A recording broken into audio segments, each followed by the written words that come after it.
맞는 법, 이런 제목으로 함께 하나님 말씀을 나누기를 원합니다. 여러분, 우리는 지금 신앙 기술에 대해서 함께 살펴보고 있습니다. 여러분, 공부 열심히 한다고 공부 다 잘합니까? 그렇지 않습니다. 공부하는 법을 알아야 되는 거죠.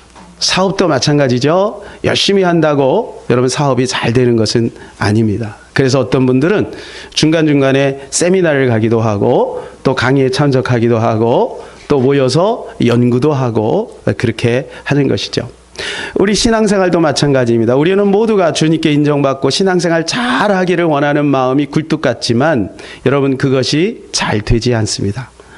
여러분, 공부하는 법도 연구해야 되겠습니다. 사업하는 법도 연구해야 되겠습니다. 우리 자녀를 잘 양육하기 위해서 열심히 책도 봐야 되겠습니다. 그러나 무엇보다도 우리가 이 신앙에 있어서, 여러분이 생명 같은 신앙에 있어서 우리는 더욱더 이 부분을 연구하고 노력하고 애써야 될 줄로 믿습니다. 여러분, 오늘 달란트 비유입니다. 여러분, 이 달란트 비유를 보게 되면 우리 주님께 어떻게 하면 인정받을 수 있는지에 대해서 아주 잘 이야기를 해주고 있습니다. 어떤 사람이 이제 먼 타국에 갔습니다. 그러면서 종들을 불러서 달란트를 맡겼습니다. 어떤 사람에게는 5달란트를, 어떤 사람에게는 2달란트를, 어떤 사람에게는 1달란트를 맡겼습니다. 이것을 맡긴 목적이 나와 있는데, 그것은 그들이 장사를 잘해서 남기기를 원했던 것입니다. 그런데 돌아와서 결산을 해보니까 5달란트 받은 자는 몇 달란트요? 그렇습니다. 5달란트를 남겼습니다. 2달란트를 받은 자는 몇 달란트요? 2달란트를 남겼습니다. 1달란트 받은 자는 몇 달란트? 1달란트 그대로 가지고 있었습니다. 그러니까 여러분, 5달란트 받은 자는 몇 달란트가 된 거예요? 10개가 된 것이고, 2달란트 받은 자는 몇 개가 된 거예요? 4개가 된 것이고, 1달란트 받은 자는 2개가 돼야 되는데 1개만 남았다, 그 얘기죠. 그리고 그 다음에 넥스트가 주어졌다, 그겁니다. 착하고 충성된 종아, 네가 작은 일에 충성하였으니 내가 너에게 많은 것을 맡기리라. 주인의 즐거움에 참여하게 될 것이다. 이렇게 이야기를 한 것입니다. 여러분, 여기에서 우리는 잘못하면 그거 뭐 달란트 조금 안 남겨도 괜찮지 뭐, 주님께 인정받지 않아도 괜찮지 뭐, 꼭 인정받아야 되나? 그냥 구원만 받으면 되지. 여러분, 우리가 이렇게 생각할 수가 있겠습니다. 여러분, 과연 그럴까요? 저는 30절 말씀을 읽으면서 제 마음에 큰 도전을 받았습니다. 여러분, 30절 같이 읽어볼까요? 이 무익한 종을 바깥 어운대로 내쫓으라. 거기서 슬피 울며 이를 갈리라 하니라. 여러분, 달란트를 남기지 않았는데 내쫓겼어요. 내쫓겼다는 것은 어디로 갔다는 것일까요? 우리 한번 깊이 생각해 봐야 합니다. 달란트는 그때 당시에 화폐 단위입니다. 그런데 이것은 큰 화폐 단위, 아마 큰 수표, 지금으로 말하면 큰 어음이나 수표 정도 되는 것 같습니다. 1달란트는 6,000데나리온입니다. 1데나리온은 성인 1명의 하루 품삯입니다. 여러분, 지금 성인 1명이 하루 종일 일하면 얼마를 받습니까? 만일에 10만 원으로 계산을 한다면 6억입니다. 1달란트가 작은 게 아니죠. 만일에 20만 원으로 하면 얼마예요? 12억이죠. 2달란트는 얼마예요? 24억입니다. 5달란트 얼마예요? 60억입니다. 여러분, 큰 거죠. 그 정도면 어떻게 해요? 사업할 만하죠. 여러분, 최소한 우리는 1달란트 이상은 받은 자와 같다라고 하는 것입니다. 그러나 여러분, 1달란트 받은 자처럼 아무것도 남기지 않는 자가 되면 내어 쫓긴다는 거예요. 달란트가 많이 남기고 적게 남기고, 주님은 그것을 보는 게 아니고 받은 만큼 남기기를 원하는 거예요. 그래서 성경은 우리에게 이렇게 말하죠. 많이 받은 자는 많이 물어볼 것이다. 사랑하는 여러분, 여러분이 많이 받았다고 생각합니까? 달란트라고 하는 것은 재능을 말하는 것이죠. 그래서 우리가 보통 탤런트 그러잖아요. 탤런트. 예, 그 말이 그 말입니다. 그래서 오늘 15절에 보니까 각각 그 재능대로 그랬어요. 그 재능을 누가 준 거예요? 하나님이 주신 거죠. 이 재능은 그 사람의 크기를 말하는 것입니다. 여러분, 이 재능은 디나미스예요. 원어가 디나미스예요. 디나미스 어디서 많이 들었죠? 어디서 나오는 거예요? 사도행전 1장 8절에 보면 오직 성령이 너희에게 임하시면 너희가 권능을 받고 할 때 그 권능이 디나미스. 그래서 저는 이 말씀을 통해서 중요한 인사이트를 얻었습니다. 그것은 나는 태어날 때부터 우리 집안이 뭐 보잘것없고 작고 학력도 짧고 여러분 그렇다고 해서 여러분이 재능을 덜 받은 게 아니에요. 우리에게는 예수 그리스도가 우리와 함께하고 성령님이 함께하기 때문에 오직 성령이 너희에게 계시면 너희가 권능을 받는다 했으니 성령이 우리 안에 있는 사람은 무한 가능성이 있다는 거예요. 여러분, 성령 충만함만 받으면 하나님께서 그 그릇을 넓혀주시는 거예요. 재능을 크게 주시는 거예요. 그리고 더불어서 하나님께서 5달란트, 2달란트, 1달란트를 맡겨주시는 거죠. 여러분, 이 달란트 비유를 통해서 몇 가지 중요한 점을 발견할 수 있는데, 첫 번째는 달란트는 내 것이 아니다, 맡겨진 것이다 라고 하는 거예요. 두 번째는 결산을 한다는 거예요. 19절, 오랜 후에 그 종들이 주인이 돌아와 그들과 뭐 했어요? 결산을 했다는 거예요. 여러분이 결산은요, 꼼꼼히 따져봅니다. 우리 교회도 결산을 합니다. 그럴 때요, 이걸 하는 우리 청년들이요, 얼마나 힘들어하는지 몰라요. 요거 하나, 숫자 하나, 이게 맞아야 돼요. 플러스 마이너스가 정확히 맞아야 돼. 꼼꼼하게 결산하는 거예요. 여러분, 주님은 다시 오실 때 결산해요. 내가 너에게 이거 맡겼지, 너에게 재능 맡겼지, 너에게 물질 맡겼지, 너에게 자녀 맡겼지, 너에게 시간 맡겼지, 그런데 그거 가지고 남겼니? 이렇게 물어보신단 말이에요. 그 다음에 세 번째는 평가하세요. 평가하세요. 여러분, 평가는 뭐예요? 평가를 통해서 어떤 것을 주기 위함이죠. 예, 그렇습니다. 상을 주기를 위한 거예요. 누가복음 19장에 보게 되면 비슷한 비유가 나옵니다. 문화 비유입니다. 문화 비유. 여러분, 이 문화 비유는요, 달란트 비유하고는 약간 달라요. 달란트 비유는 약간 차등을 뒀지만 문화 비유는 동일하게 10사람을 불러서 한 문화씩을 준 거예요. 한 문화씩을 줬는데 어떤 사람은 나중에 결산해 보니까 10문화를 남겼어요. 어떤 사람은 5문화를 남겼어요. 어떤 사람은 아무것도 안 남겼어요. 네. 그래서 여러분이 그 귀인이 뭐 때문에 갔다 왔는지가 설명되고 있는데, 그 귀인은 왕위를 받아 가지고 오기 위해서 갔다 온 거예요. 여러분, 나라를 다스리려면 대통령이 아무리 훌륭해도 자기 혼자 못합니다. 거기에는 참모진도 필요하고, 그리고 각 도시마다, 그죠? 지방자치 각 도시마다 이제 거기를 다스릴 사람들이 필요하죠. 그래서 돌아와 보니까 10문화를 남긴 그 사람에게는 10골 권세를 줬어요. 여러분, 고을이 뭐냐 하면 영어로 폴리스입니다.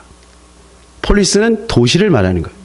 그러니까 오늘날 말하면 뭐냐면, 나라를 다스리기 위해서 도지사가 필요했고, 국회의원이 필요했고, 그리고 시장들이 필요했는데, 그것을 누구한테 줄까를 생각하고 있다가 문화를 가지고 테스트를 한 거예요.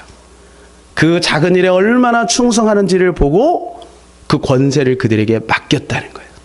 사랑하는 여러분, 주님이 다시 오실 때 여러분, 하나님께서 우리에게 그거 가지고 우리에게 상급 주시는 거예요. 저는 그게 맞다고 생각합니다. 그리고 성경이 그렇게 말하고 있습니다. 여러분, 저 아프리카 외진 곳에 가서 이름도 없이 빛도 없이 풍토병으로 자녀들 다 잃어버리고, 저 아마존에 가서 여러분 순교까지 당한 그 사람과 그냥 평범하게 그냥 주일만 왔다 갔다 지킨 사람하고 똑같겠습니까? 저는 똑같지 않다고 생각이 됩니다. 천국에 오면 분명히 다를 것입니다. 그러므로 여러분, 우리에게 맡겨진 일들에 대해서 우리는 정직하게 믿음으로 충성스럽게 반응해야 되는 것이죠. 주님이 달란트를 주신 목적이 있지 않겠습니까? 예. 여러분, 주인은 종들에게 어떤 일을 맡길 때는 반드시 목적이 있는 거죠. 그래서 여러분 우리에게도 그 목적이 분명히 하나님께서 요구하고 있다는 것을 기억해야 돼요. 그러면 여러분 여기에서 이것이 얼마나 주님께 인정받는 것이 중요한지에 대해서 우리는 한번 잘 살펴봐야 됩니다. 마태복음 25장 전체를 한번 볼 필요가 있는데 마태복음 25장은 종말적인 관점을 우리에게 알려주시는 겁니다. 예수님께서 세 가지 비유를 하셔요. 오늘 달란트 비유와 그 다음에 첫 번째가 열처녀의 비유를 합니다. 열처녀의 비유. 그 다음이 양과 염소의 비유를 합니다. 그런데 우리가 잘 알듯이 열처녀의 비유를 우리가 기억하시죠? 10명이 있었는데 기름 준비 잘한 5처녀는 슬기로운 5처녀로 그 문 안에 들어가요. 근데 미련한 5처녀는 기름 준비 못하여 거기서 어떻게 해요? 쫓겨나고 말아요. 오늘 달란트도 마찬가지입니다. 5달란트, 2달란트 받은 자는 그 안으로 들어가요. 그런데 1달란트 받았던 그 사람은 이 무익한 종아 하면서 내어 쫓겨요. 여러분 양과 염소의 비유를 여러분 아시죠? 양은 누구예요? 오른편에 있는 사람. 오른편에. 염소는 왼편에 있는 사람. 뭐 했어요? 여러분 양은 뭐냐 하면 열심히 이 땅에서 하나님이 주신 것 가지고 가난한 사람들을 흘려보낸 거예요. 섬긴 거예요. 쉽게 말해 충직하게 달란트의 재능을 활용한 거죠. 근데 염소는 어떻게 해요? 그냥 입을 닦아버린 거죠. 여러분 그랬더니 나중에 어떻게 돼요? 양은 영생을 얻어요. 염소는 영벌에 처해요. 여러분 우리는 굳이 천국과 지옥이라고 말하지 않아도 이 비유에서 얼마나 엄중하게 우리에게 종말론적인 관점을 심어주는지를 알고 있습니다. 사랑하는 여러분, 우리가 주님께 인정 안 받아도 된다. 그냥 난 천국만 가면 되지. No! 그렇지 않아요.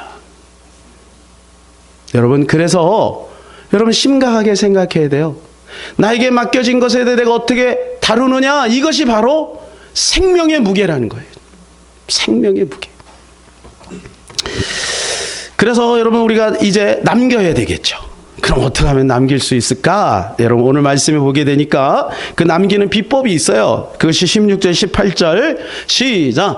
5달란트 받은 자는 바로 가서 그것을 장사하여 또 5달란트를 남기고 2달란트 받은 자도 그같이 하여 또 2달란트를 남겼으되 1달란트 받은 자는 가서 땅을 파고 그 주인의 돈을 감추어 두었더니. 예, 여러분 차이가 뭐예요? 5달란트 2달란트 받은 자는 뭐 했어요? 장사를 한 거예요. 그럼 여러분 장사해야 돼요. 장사. 여러분 이 장사는 슈퍼마켓 하라는 그 말이 아니죠. 예, 장사해야 돼요. 우리에게 하나님이 주신 그것에 대해서 우리는 충성스럽게 반응해야 된다는 것이죠. 충성스럽게 반응해야 돼요. 여러분 누가복음 19장에도 문화에 비해서 마찬가지예요. 자 15절 다 같이 시작. 귀인이 왕위를 받아가지고 돌아와서 은혜를 준 종들이 각각 어떻게 장사하였는지를 알고자 하여 그들을 부르니. 보는 거예요. 장사를 잘했나 못했나를 보는 거예요. 그런데 여러분 오늘 본문에 나오는 이 장사라고 하는 단어와 누가복음에 나오는 이 장사라고 하는 단어가 원어가 달라요. 이 본문에 나오는 장사라고 하는 단어의 뜻은 뭐냐면 열심히 일한다 그런 뜻이 있어요.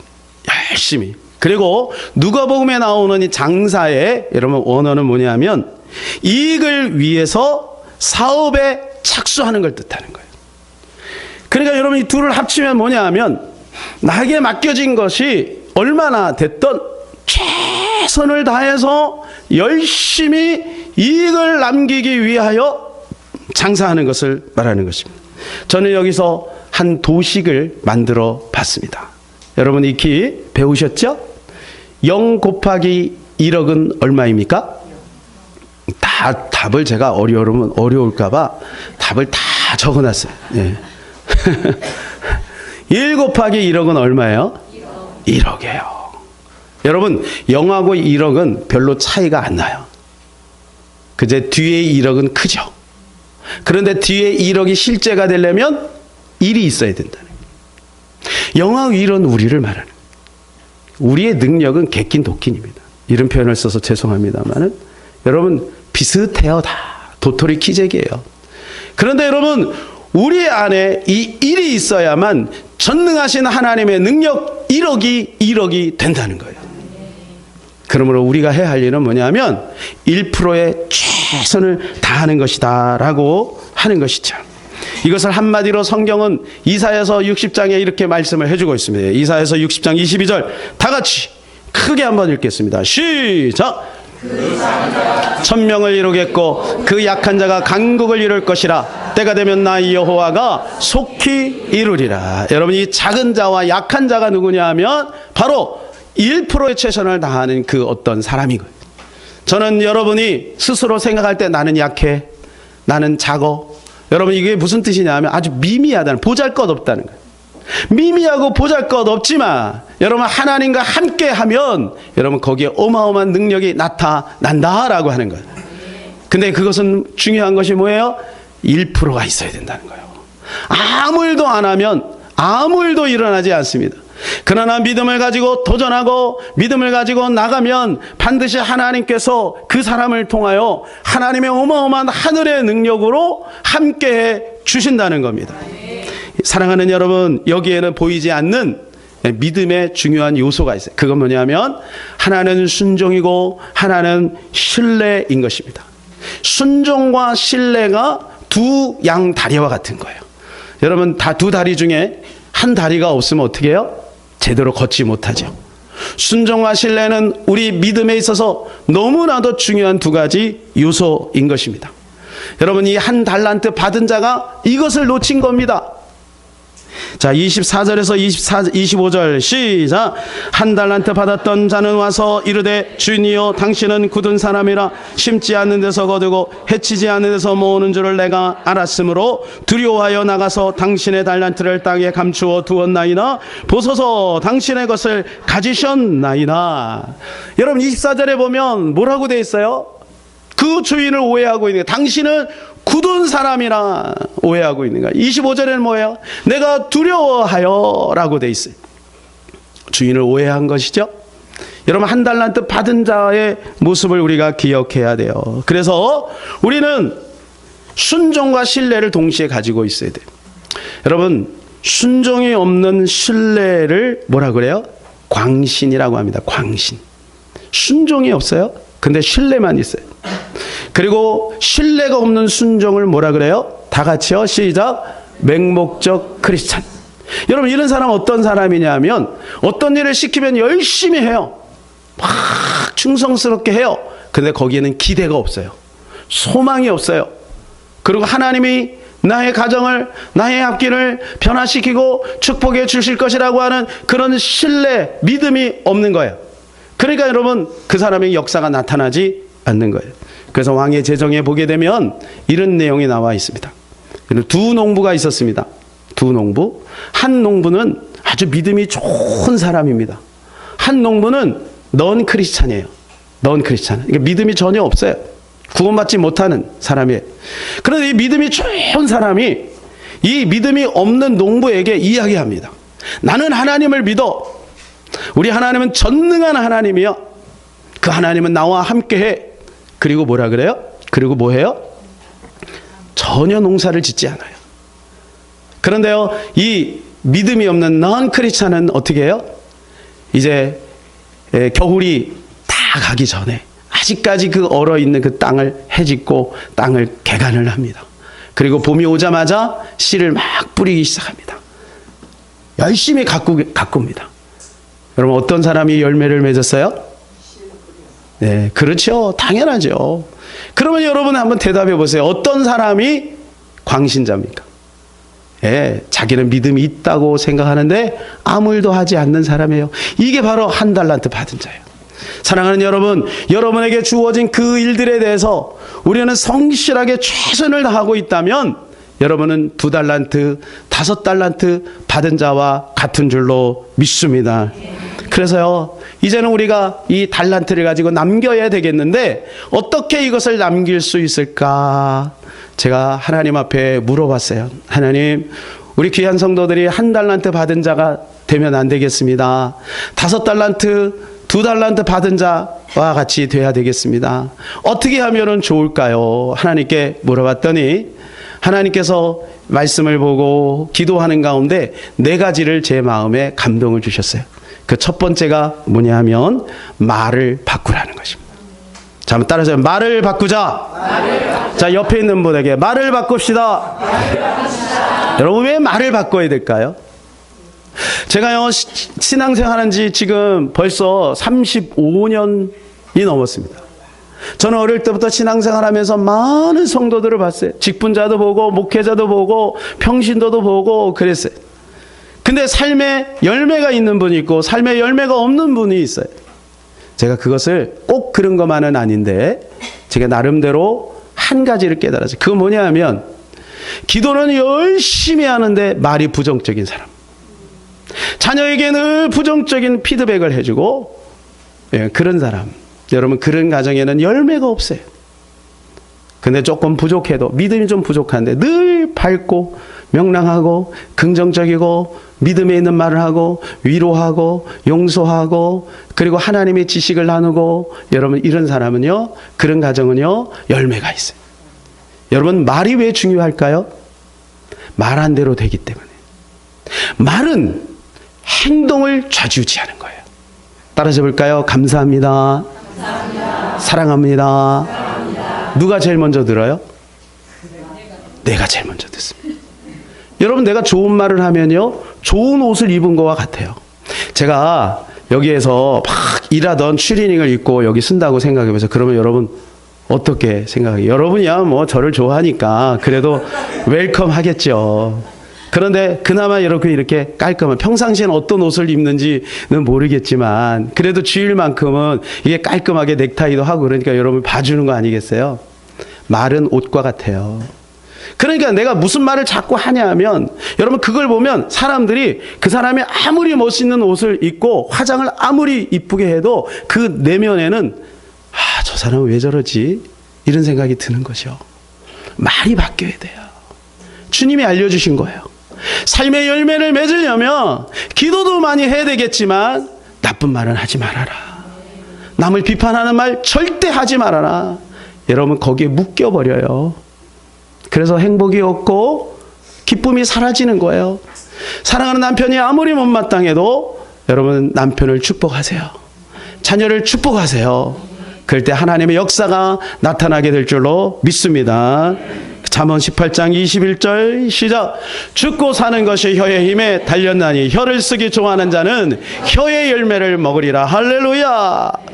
혀의 열매를 먹고 사는 거예요. 우리는 내가 왜 이렇게 사느냐, 과거에 내가 무슨 말을 했느냐, 그거예요. 여러분, 중요한 것이 뭐냐 하면 죽고 사는 것이 혀의 힘에 달려있대요. 내가 말을 어떻게 하느냐에 따라서 살기도 하고 죽기도 하는 거예요. 예? 얼마나 중요해요. 그래서 여러분 훈련 받을 때 어떻게 해요? 지금 성경을 열심히 읽죠. 오늘도 청년이 예배 일부 예배 끝나고 일찍 와갖고 막 이렇게 하고 있더라고. 그게 여러분 얼마나 중요한 원리인지 몰라요. 내가 성경을 내 소리로 듣잖아요. 그죠? 성경을 듣잖아요. 그러니까 그게 원리가 있는 거죠. 사랑하는 여러분, 복음적인 말을 하시기 바랍니다. 믿음의 말을 하시기를 바랍니다. 두 번째는 과학적인 접근이에요. 막연하면 절대로 열매가 없어요. 여러분, 한번 예를 들어 봅시다. 여러분 운동을 한다고 생각해 봅시다. 그런데 운동을 해서 내가 다이어트를 하고 몸무게를 빼려고 한다고 생각해 봅시다. 그러면 반드시 필수적으로 운동이 필요하죠. 뭐 그냥 됩니까? 뭐 어떤 사람 먹기만 하면 된다는데 뭐 좋은 약 먹으면 그냥 됩니까? 아니잖아요. 그 요요 현상이 반드시 벌어져요. 그 운동을 해야 되는데 만일 스쿼트를 한다고 생각해요. 여러분, 스쿼트는 뭐냐면 앉았다 일어났다 해갖고 다리 근육을 키우고 몸을 이렇게 밸런스를 맞춰주는 거잖아요. 그거를 내가 하루에 100개를 한다고 생각해 보세요. 그러면 그 하루 100개를 그냥 그날 죽기 아니면 까무치로 다 하고 그리고 일주일 동안 푹 쉬었다가 또 하고 그러면 안 돼요. 어떻게 해야 되죠? 그것을 지치지 않게, 지루하지 않게 계속 할 수 있는 방법이 있어요. 그거는 20회씩 5세트로 하는 거예요. 그러면 계속해서 매일같이 할 수 있는 거죠. 여러분, 마찬가지로 우리의 삶의 열매를 맺는 것도 그런 것입니다. 그냥 막연하게 되겠지. 나 하나님 교회 나왔으니까, 나 예수 믿었으니까, 나 기도하니까 되겠지. 뭐가 되겠지. 라고 하면 안 돼요. 하나님의 원리가 있는 거예요. 심어야 거두지요. 열심히 심어야 되는 것이죠. 말씀을 심고 기도를 심고 심어야 되는 것이요. 사랑을 심고 심어야 되는 거지요. 그래야 거두게 되는 거예요. 제가 이 책을 읽으면서 다이어트하는 중요한 법을, 프레임이라고 하는 책인데요. 서울대 최인철 교수님이 심리학 계통의 어떤 그 책을 쓰셨는데, 제가 이 책 읽으면서 우리 성도들이 이것을 알려줘야 되겠다. 근데 이 책에서 소개하는 책이 있어요. 그게 뭐냐면 누구나 10kg 뺄 수 있다. 뺄 수 있대요. 알려드릴까 말까요? 10kg 뺄 수 있대요. 야, 이거 여러분, 이것도 유태우 교수님, 서울의대 유태우 교수님이 쓴 책이에요. 그래서 도대체 어떻게 10kg를 누구나 뺄 수 있단 말인가? 저도 다이어트를 좀 하고 있는 중인데 잘 안 되거든요. 그래서 보니까 간단한 방법이 어떻게 하냐면 밥만 먹으면 된대요. 그래, 한 기자가 이 얘기 듣고 뿔이 났어. 그래가지고 물어봅니다. 아니, 교수님, 그러면요, 몸에 좋다는 야채도 반으로 줄여야 합니까? 이렇게 물어봤어요. 그랬더니 유태우 교수님이 지체 없이 말합니다. 그래서 한겨레 신문에 실렸던 것을 제가 적어왔어요. 한번 들어보세요. 당연하지요. 마실 물만 빼고는 모든 음식을 반으로 줄여 먹어야 합니다. 부엌 일을 많이 하는 사람들은 설거지를 하면서 무의식적으로 먹는 일이 많은데 그것도 절반으로 줄여야 합니다. 외식할 때도 음식을 반 이상 남겨야 해요. 회식 자리에서 자기 것은 조금만 시키고 음식을 한두 숟가락 빼서 조금씩 먹으세요. 이렇게 얘기했어요.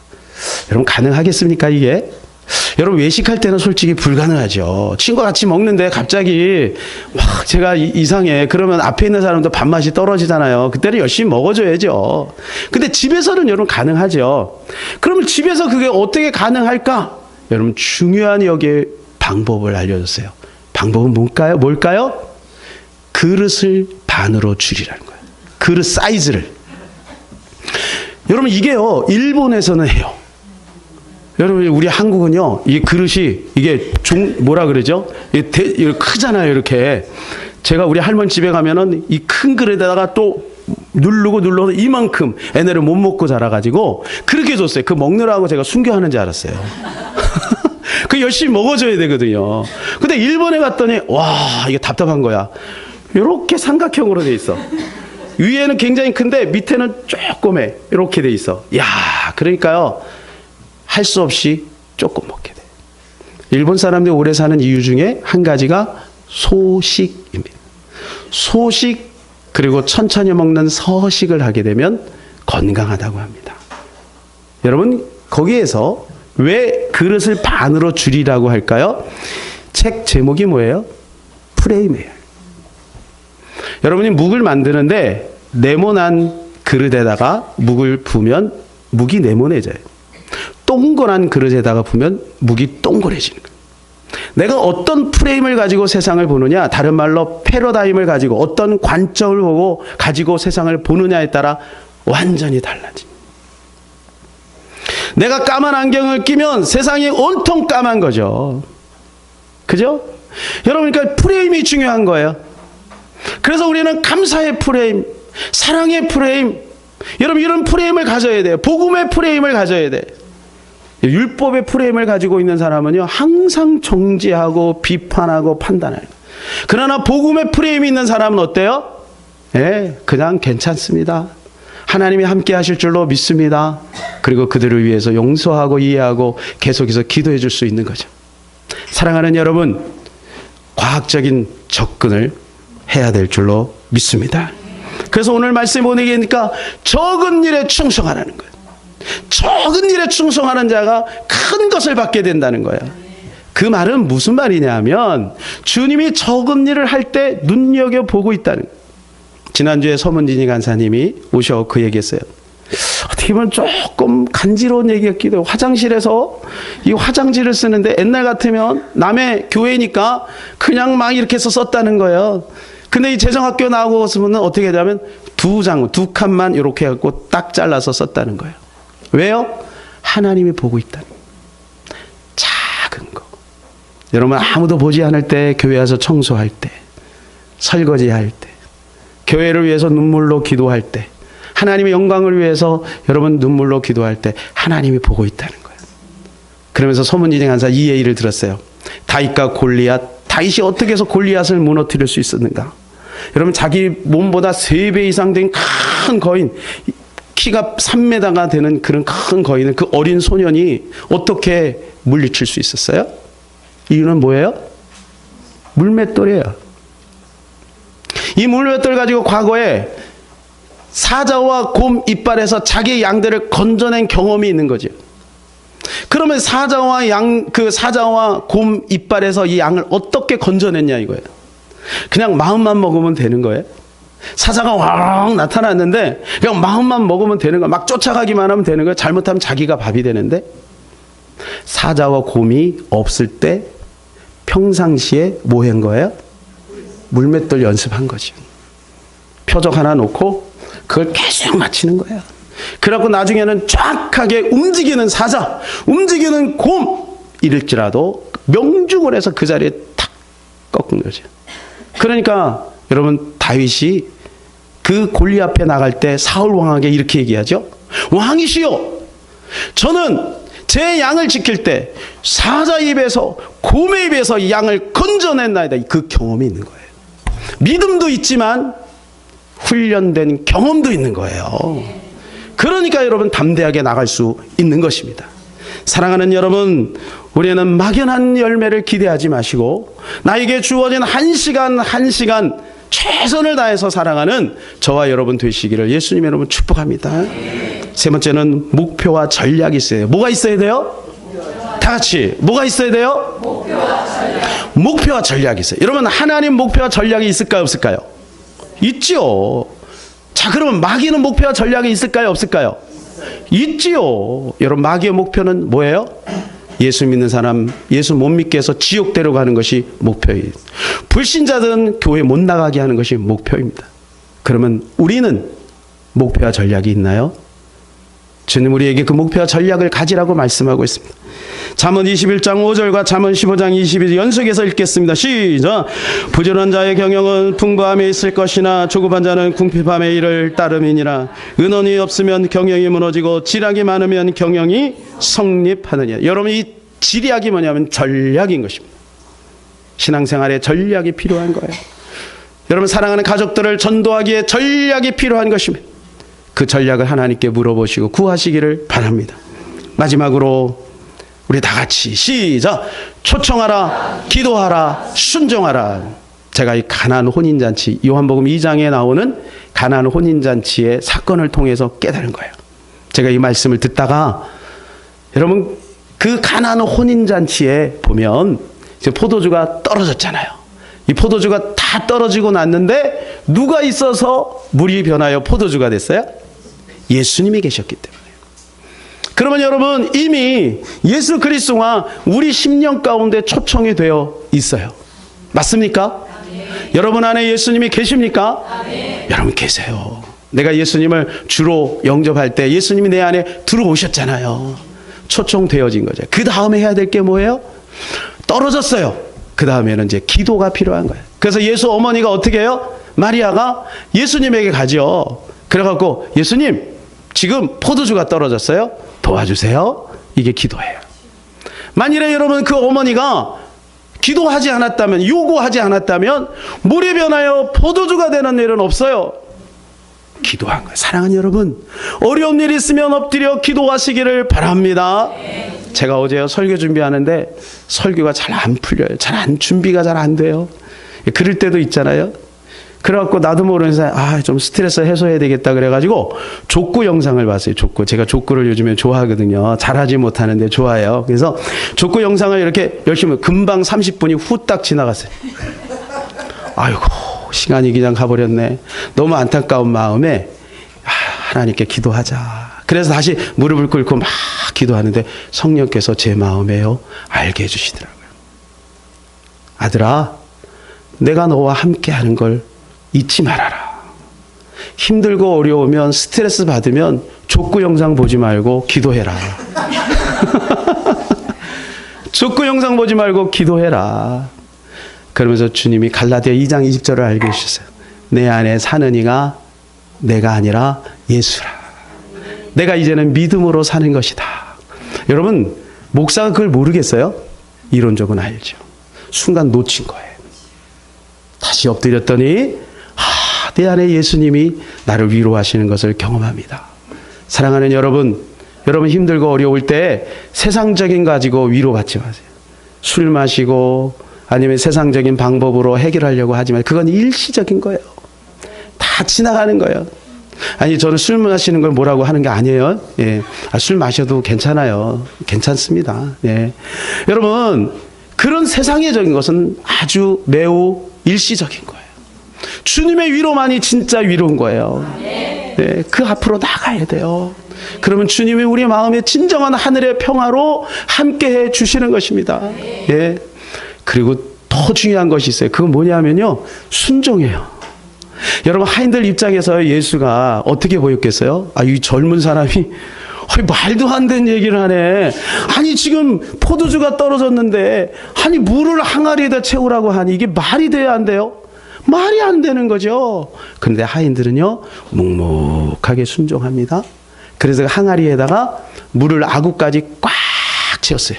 그랬더니 그것이 변해요. 근데 거기서 더 중요한 게 뭐냐면 이거를 퍼다가 연회장에 갖다 주라는 거예요. 잘못하면 연회장에게 두들겨 맞습니다. 예? 야, 포도주를 가져오라 그랬더니 물을 가지고 와. 그런데 연회장이 그걸 마시면서 깜짝 놀라게, 아니 이렇게 좋은 포도주를 나중에 내다니, 아니 어떻게 이런 일이 벌어져? 이렇게 얘기했더니 그 하인이 뭐라 그래요? 하인이, 성경이 뭐라고 평가해요? 연회장은 몰랐으나 하인은 알더라. 순종한 사람은 알아요. 여러분, 하늘의 기쁨은요, 순종해 봐야 하는 거예요. 이게 비밀인 것입니다. 그게 뭐예요? 우리의 1%예요. 5달란트, 2달란트 받은 자가 훌륭해서 그런 게 아니에요. 하나님의 은혜로 최선을 다했기 때문에 여러분, 거기에 열매가 맺혀지게 되는 거예요. 보이지 않습니다. 순종의 결과는 보이지 않아요. 그러나 여러분, 믿음을 가지고 뚜벅뚜벅 말씀을 따라 가보세요. 반드시 거기에는 열매가, 결과가 맺혀지게 될 줄로 믿습니다. 뉴 잉글랜드 영적 지도자의 스테픈 올린이라고 하는 목사님이 있습니다. 여러분, 이 목사님이 탈진을 했어요. 목회를 하는데 열매가 없어요. 교회가 부흥도 안 되고 성도는 여전히 그 자리에 있고, 그래서 목회를 그만두기로 했어요. 나 이제 끝났다. 난 그만한다. 그렇게 하고 그날 마지막 밤, 내일이면 이제 사표를 쓰려고 그래요. 근데 그날 밤에 하나님께서 한 꿈을 꾸게 하세요. 오늘 광산에 가서 바위를 이렇게 막 정으로 쪼개고 있는데 아무리 해도 이 바위가 안 깨지는 거예요. 이게 바위가 깨져야 재밌잖아. 바위가 안 깨져, 그대로 있는 거야. 그래서 못하겠다 하고 여러분, 그걸 망치를 탁 던지려고 했는데 감독관이 뒤에서 그런 거야. 여보시오, 계속 하시오. 당신이 해야 할 일들은 바위를 쪼개는 것이 아니라 그 일을 계속하는 것이요. 여러분, 우리가 하나님의 일을 하고 신앙생활 할 때는요, 세상 일처럼 그렇게 눈에 도드라지지 않아요. 굉장히 열매도 없는 것 같아요. 그러나 우리가 해야 할 일은 최선의 1%인 것입니다. 사람들이 알아주지 않아도 최선을 다해서 그 일을 묵묵하게, 학생은 열심히 공부하고, 직장인이 열심히 충성을 다하고, 사업도 열심히 연구하고, 여러분 교회도 열심히 섬기고, 가정도 열심히 최선을 다하고, 여러분 남편 밥 해주기 힘들죠? 그 일도 열심히 하셔야 돼요. 최선의 1%. 그 일을 할 때 하나님께서 놀라운 일을 이루어 가실 줄로 믿습니다. 이 시간에 우리 이 찬양 같이 하고요, 같이 한번 기도하고 마치도록 하겠습니다. 왜 나만 겪는 고난이냐고 같이 한번 찬양합시다.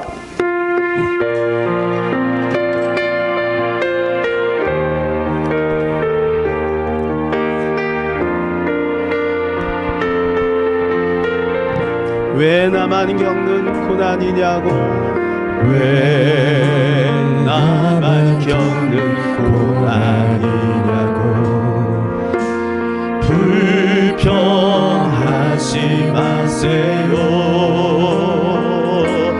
고난의 뒤편에 있는 주님이 주실 축복 미리 보면서 감사하세요. 너무 견디기 힘든 지금 이 순간에도 주님이 일하고 계시잖아요. 남들은 지쳐 앉아 있을지라도 당신만은 일어서세요. 주님 말씀합니다. 힘을 내세요. 힘을 내세요. 힘을 내세요. 주님이 손 잡고 계시잖아요. 주님이 나와 함께함을 믿는다면 어떤 역경도 이길 수 있잖아요. 왜 이런 슬픔, 왜 이런 슬픔 찾아왔는지 원망하지 마세요. 당신을 잃은 것보다 주님께 받은 은혜 더욱 많음에 감사하세요. 아멘. 너무 견디기 힘든 지금 이 순간에도 주님이 일하고 계시잖아요. 남들은 지쳐 앉아 있을지라도 당신만은 일어서세요. 힘을 내세요. 힘을 내세요. 힘을 내세요. 주님이 손 잡고 계시잖아요. 주님이 나와 함께함을 믿는다면 어떤 고난도 견딜 수 있잖아요. 우리 옆에 있는 사람을 향하여 힘을 내세요. 힘을 내세요. 힘을 내세요. 주님이 손 잡고 계시잖아요. 주님이 나와 함께함을 믿는다면 어떤 고난도 견딜 수 있잖아요. 아멘. 그렇습니다. 우리가 달란트를 만드는데 참 힘들고 어려워요. 그러나 기억하시기 바랍니다. 주님이 우리와 함께함을 기억하세요. 그리고 더욱더 힘을 내시기를 바랍니다. 이 시간에 여러분 환부에 한번 손을 얹어 보시기 바랍니다. 이 시간에 우리를 치료하시고 고치실 줄로 믿습니다. 제가 기도하겠습니다. 살아계신 하나님, 우리 사랑하는 귀한 성도들, 환난과 고난과 역경과 인생의 광풍이 분다 할지라도 주님이 요구와 쓰는 이 달란트를 우리가 남기기를 원합니다. 하나님, 가다가 때로는 힘들고 어려워 포기하고 싶을 때도 있으나 우리 사랑하는 주님이 함께함을 믿고 믿음으로 승리하는 귀한 성도들 다 되게 축복하여 주시옵소서. 하나님, 이 시간에 믿음을 가지고 환부의 손을 얹었나이다. 주님이 고쳐주시기를 원합니다. 암덩어리는 뽑혀서 나갈지어다. 나쁜 바이러스 염증들은 사라질지어다. 머리부터 사지백체 오장 육부는 이 시간에 예수의 이름으로 치료될지어다. 주님이 고쳐주시니 감사합니다. 화평케 하시니 감사합니다. 샬롬을 주시니 감사합니다. 우리 주 예수 그리스도 이름으로 기도하옵나이다. 아멘.